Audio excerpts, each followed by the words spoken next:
This is a white Burgundy wine from Maison de Monty, which is a joint project between a woman named Alix de Monty and her brother Etienne. Their family has been making wine in Volnay since before the French Revolution. Cheers! Thanks for having me.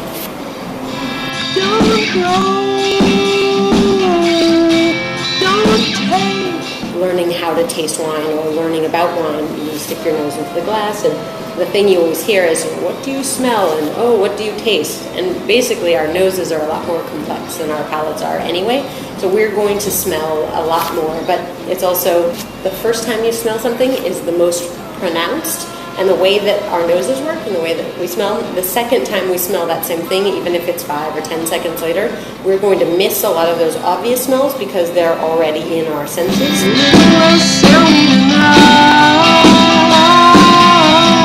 For sure, my husband, Robert, has been very helpful in terms of really early exposure to great wines. I feel lucky that I've had a good handful. I would say in restaurants, Daniel Bellou, absolutely. So that was my first serious restaurant job. I was invited to cook with him at this event called the La Palais de Neige in Aspen in 2006. And it was a really small group of chefs and small group of winemakers from Burgundy. And that was the moment for me where I knew that I wanted to work with wine. Bonnie Munchin from Nick and Tony's gave me my first sommelier job, and she has been a mentor in so many ways in the restaurant world and in life in a lot of ways. I feel like this is a cool industry because sort of everyone that you work with in some capacity becomes a mentor for different things.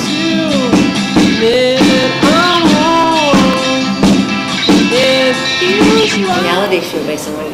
It's funny you ask. I have been asked to be part of a show called Vine Talk, which is more of a talk show. I can see something with wine going towards that reality direction. That's been a complete surprise and a really fun project. We were actually here at Lotus of Siam. I was working here. Rachel came in twice.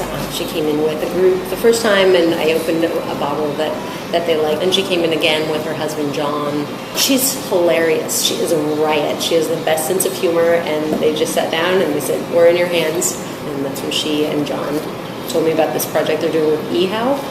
Rachel has partnered with them, and she is basically bringing them a lot of great content. So Rachel has a pastry chef buddy and a cocktail buddy, and I get to be the wine buddy, and it's fun because we get to talk about wine and do some filming.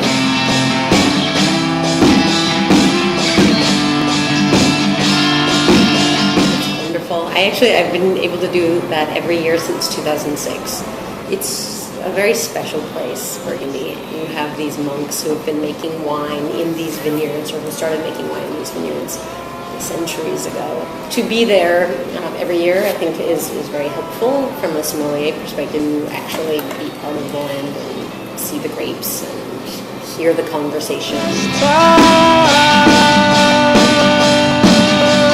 Wine critics have an opinion, and that's great, but we all have opinions, and so I think this is an interesting statistic that I learned recently.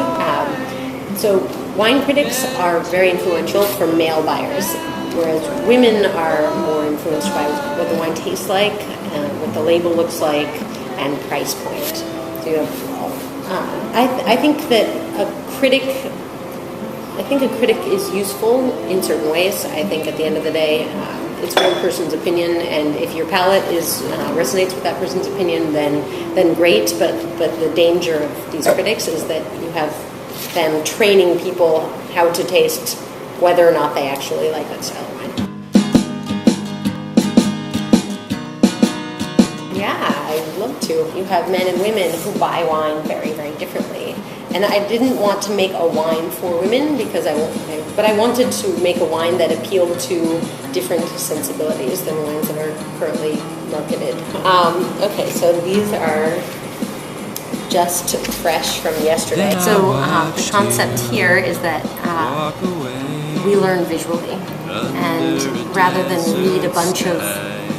read a paragraph about all the flavors that are in the wine, these are the major ones, and cherry, tart cherry being the most prominent, pomegranate, Right after that, some fresh herbs and some dried herbs, a little tiny bit of cinnamon and vanilla.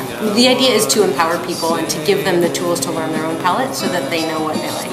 And that if they do like a really full-bodied, very oak-driven wine with a lot of tannin and a lot of alcohol, that they can learn that and that they can ask for those things when they go into a restaurant or a retail. So it's meant to be empowering. And then this little logo here is actually the Tory Birch Foundation logo. So Tori has become a friend, and her foundation was extremely inspiring. It empowers female entrepreneurs through microfinance domestically.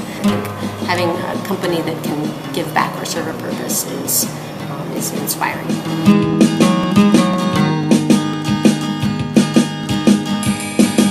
For Bellus, it was, I think, conversations with a lot of friends who said, we don't know how to choose a wine when we go into a restaurant. We don't know what language we're supposed to use. We don't know, and this intimidation. And the thing is, wine does not have to be intimidating. Wine is grapes, and wine has been around for so many centuries. And wine is really a fundamental beverage in terms of our culture, and there's all this sort of pretense around it, and it doesn't have to be. So the inspiration was just having these conversations and realizing that, hey, seems to be a void. Why is nobody trying to actually use the label, which is your biggest talking point, as a way of educating the consumer and empowering them to have tools to learn what they actually like. Our shoes as we danced to a tune in a slow 4/4 time. The first meal that comes to mind as one of the most important for a variety of reasons was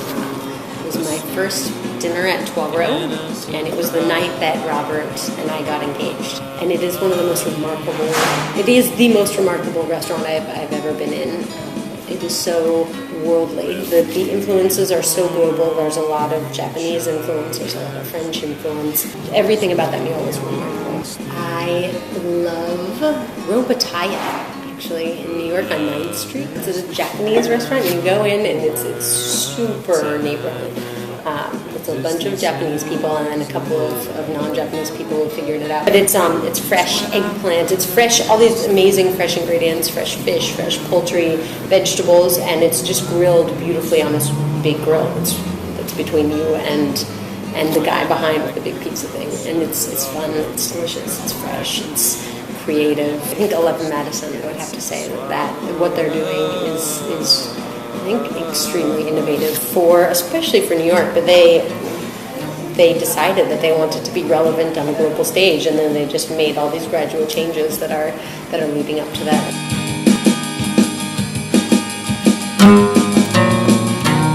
I think there are two things. One, I hope to be useful. I think that we're here on Earth and we're given an opportunity to be here for a number of years and to contribute in a useful way. I actually wrestled with that for a while.